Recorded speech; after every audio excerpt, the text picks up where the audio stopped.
My name is Burke Hedges, author of the best-selling book, The Parable of the Pipeline. I open my book with a story about Pablo and Bruno, who take two very different paths in their quest for financial independence. What you're about to see is the delightful animated story of their adventure. So, sit back, relax, and enjoy the life-changing lessons in The Parable of the Pipeline.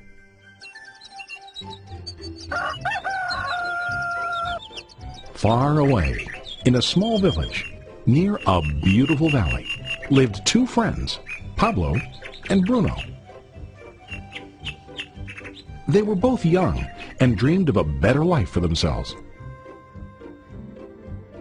They'd often discuss their dreams about how they would become the most successful men in the village. They weren't afraid of hard work, and they searched for opportunities to help realize their goals and achieve their dreams. One day, an opportunity presented itself.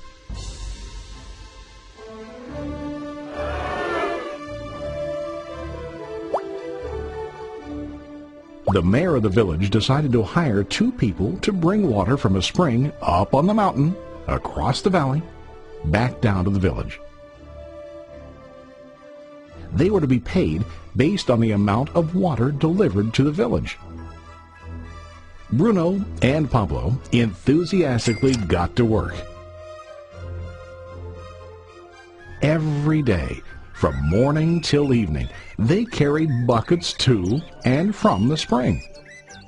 They worked hard, carrying water to the village. In the evening, they'd return home with their day's wages.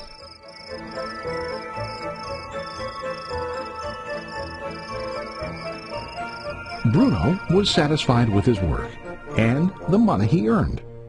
He was sure that with this work he could achieve his dreams. Bruno thought that to increase his wages he could use bigger buckets to bring more water each trip. He believed with a larger income he would soon be able to buy a cow and the house that he dreamed about.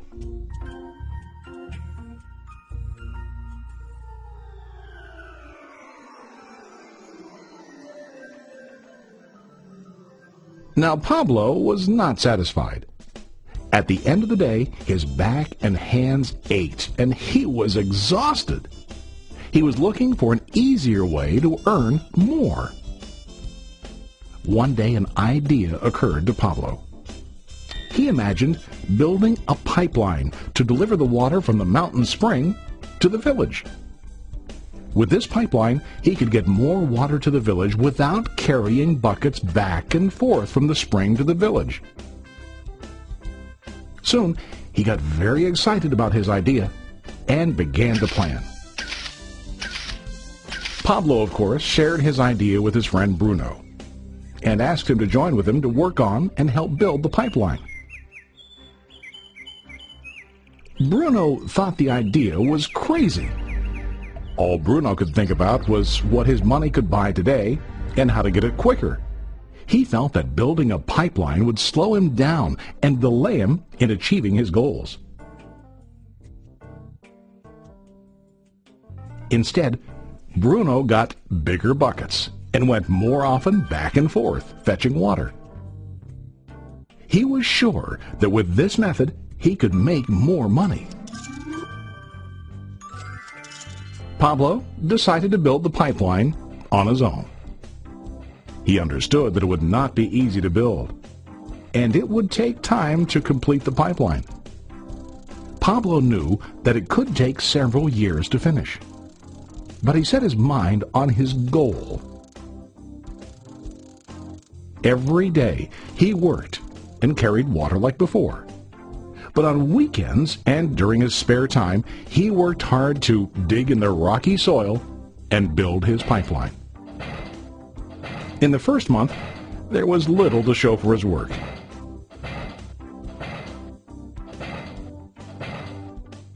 Bruno and the villagers laughed and teased him.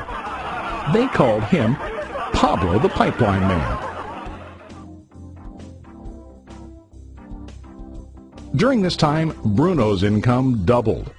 He already bought a cow and a bigger house. His lifestyle changed. He now spent time after work in the bar, enjoying his hard-earned wages from delivering water.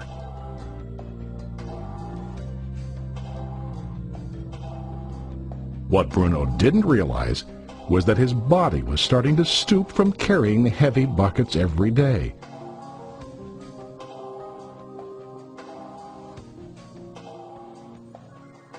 His face looked worn and his body tired. Soon, he began to carry less and less water due to the wear and tear on his body.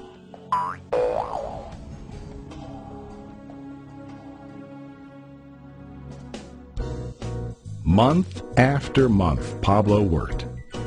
Soon a year passed, and then a second year. Finally, Pablo finished his pipeline.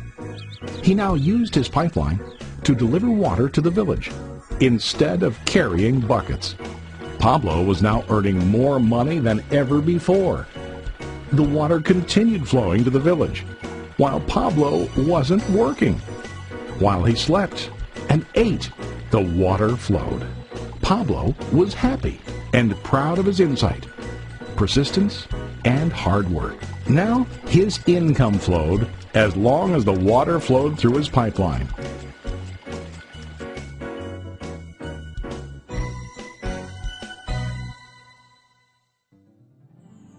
The story of Bruno and Pablo is a reflection of life. Their jobs symbolize what most people do to earn money. Bruno gets his money using buckets. He goes back and forth, carrying his buckets from the spring to the village in exchange for money. To increase his income, he either has to go more frequently to the spring or to use larger buckets. It's common in real life to increase our income by working harder. For example, working overtime or getting a second job. We also increase the size of our buckets by accepting a higher paying position, which often includes spending more time on the job. Most of us exchange time for money like Bruno. We know that every person has only 24 hours in the day and that it's not possible to use all our time to work. The most difficult time comes when we can no longer exchange time for money due to age, health, or other reasons. Then, our income stops. Now let's review what Pablo did. Very wisely, Pablo did not exchange all of his time for a limited income, but he used some of his time to build a pipeline. He knew that the pipeline would bring ongoing income as long as the water flowed. An ongoing income that multiplied the time he worked each day.